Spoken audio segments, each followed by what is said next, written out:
Sejarah itu penting kalau kita telaah dengan seksama. 2/3 isi Al-Quran itu adalah sejarah. Sehingga sejarah itu sangat penting. Sejarah itu aslinya bahasa Arab syajaroh, artinya pohon. Tapi karena lesan masyarakat kita mau mengucapkan syajaroh itu repot, maka diambil gampangnya sejarah. Apalagi orang Jawa, ridho dibaca lilo, khairun dibaca kirun, syukuran, itu orang Jawa. Syahadatain dibaca sekaten, kalimah syahadah dibaca kalimosodo, itu orang Jawa. Orang tua dulu kita itu bersin maunya baca alhamdulillahirabbil alamin, tapi karena nggak bisa andulamin gitu. Jadi sejarah itu aslinya bahasa Arab syajaroh, artinya pohon. Bukan satu kebetulan kalau Partai Golkar itu lambangnya adalah sebuah pohon. Pohon apapun itu pasti mengalami 3 fase, 3 tahapan. Pertama fase tunas, kedua fase puncak, dan yang ketiga fase tumbang. Tunas, puncak, dan tumbang. Kebangkitan, keemasan, dan kehancuran.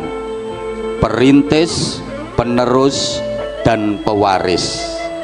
Maka sejarah itu memiliki 3 kekuatan yang masing-masing mewakili zamannya. Ada masa lalu, ada masa kini, dan ada masa depan.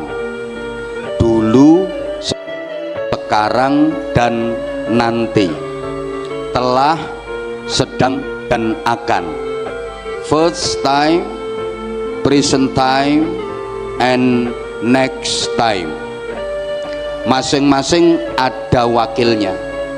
Masa lalu diwakili oleh generasi tua, masa kini diwakili oleh generasi dewasa, dan masa depan diwakili oleh generasi muda. Maka dalam bahasa sejarah, siapakah orang tua? Orang tua adalah manusia masa lalu yang masih tersisa di masa kini, yang sudah tidak banyak harapan di masa depan. Siapakah orang dewasa?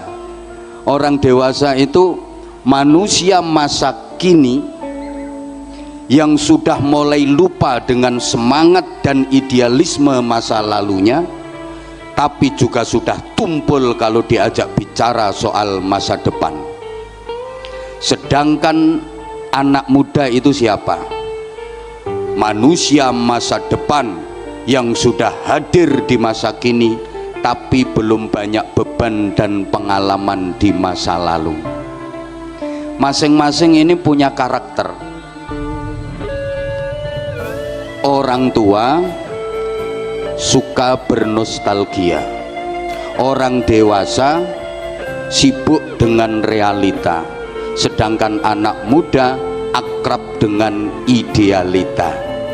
Maka kakek nenek yang sudah tua kalau didatangi cucunya pasti suka bercerita. Ayah ibu yang dewasa kalau anaknya minta sesuatu alasannya sibuk kerja. Sedangkan anak-anak paling suka kalau ditanya cita-citanya mau jadi apa.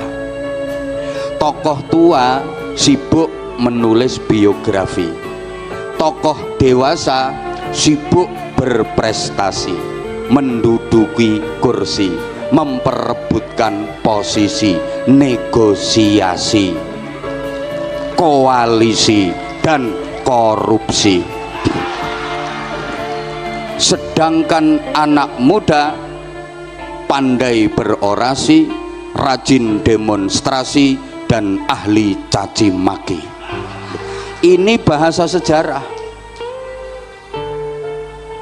Maka kalau kita bicara masa depan, itu bukan untuk generasi tua, bukan untuk generasi dewasa, tapi masa depan itu untuk generasi muda. Sehingga orang-orang tua kita dulu itu punya filosofi yang hebat dalam rangka mendidik anak cucunya. Orang tua kita dulu itu suka memagari kampungnya dengan pohon bambu. Mungkin di sebagian daerah Bapak Ibu masih banyak kampung-kampung yang dipagari sekelilingnya dengan pohon bambu. Ini filosofi yang luar biasa, karena dalam rumpun bambu itu tersimpan 3 kekuatan sejarah yang bersatu